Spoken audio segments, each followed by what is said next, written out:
সাফের আগে যদি বাংলাদেশের ঘরের মাঠে 4 জাতির টুর্নামেন্ট অনুষ্ঠিত হয় সেটা বাংলাদেশের ফুটবলার কিংবা ফ্যান সবার জন্যই ভালো হবে। তবে যদি আসিয়ান কাপ খেলার সুযোগ হয় সেটাও মন্দ হবে না। বাংলাদেশের head coach Thomas Dooley ASEAN cup খেলার জন্য পুরোপুরি প্রস্তুত। তবে দক্ষিণ পূর্ব এশিয়ার এই টুর্নামেন্টটিতে বাংলাদেশ অংশগ্রহণ করবে কিনা সেটা এখনও পর্যন্ত চূড়ান্ত হয়নি, তাই তিনি এখনই প্রস্তুতি সম্পর্কে কিছুই বলতে পারছেন না।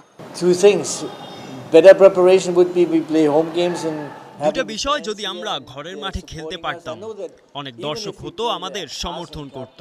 এটাও জানি যদি আসিয়ান কাপ খেলে বাংলাদেশ, তাহলে সেখানেও অনেক দর্শক হবে, কারণ বাংলাদেশের ফ্যানরা বিশ্বের সব জায়গায় আছে, যেখানেই যাই। এটাও দারুণ হবে। তবে আসিয়ান কাপে খেলে জেতা কঠিন হবে আমাদের ঘরের মাঠে খেলার চেয়ে।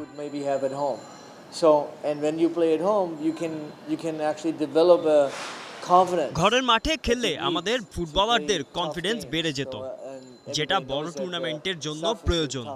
সাফ অনেক কঠিন একটা টুর্নামেন্ট, আমরা 23 বছর থেকে এর জন্য অপেক্ষা করছি। আমি ম্যাচ জিততে আত্মবিশ্বাস বাড়াতে ভালোবাসি, তবে এটা না হয় অন্য অপশন আসিয়ান কাপ। সেখানে মালয়েশিয়া, ইন্দোনেশিয়া, সিঙ্গাপুরের মতো বড় দলের বিপক্ষে খেলার সুযোগ পাবো। তাদের সাথে শক্তিশালী লড়াই হবে। আমরা আন্ডারডগ হিসেবে টুর্নামেন্ট খেলব, যা চাপমুক্ত রাখবে।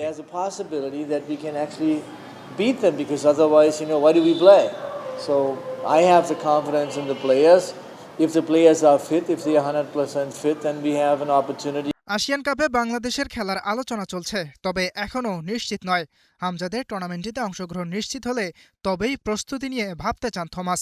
We would like to play there. Yeah, of course we would like to play there. We have an option to play also in Kyrgyzstan. ASEAN কাপে যদি খেলার সুযোগ হয় অবশ্যই খেলবো, তবে এটা এখনো চূড়ান্ত নয়।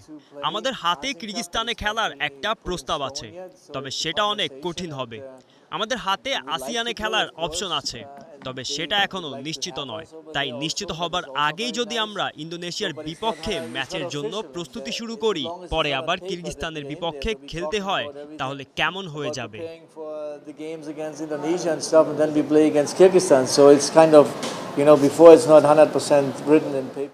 ঘরোয়া লিগ শুরু না হয় কবে থেকে ক্যাম্প শুরু করবেন ডুলি তাও নিশ্চিত করে বলতে পারছেন না।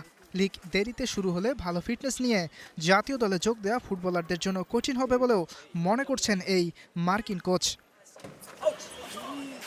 ইয়াসির আরাফাত সবুজ, স্টার প্লে, ঢাকা।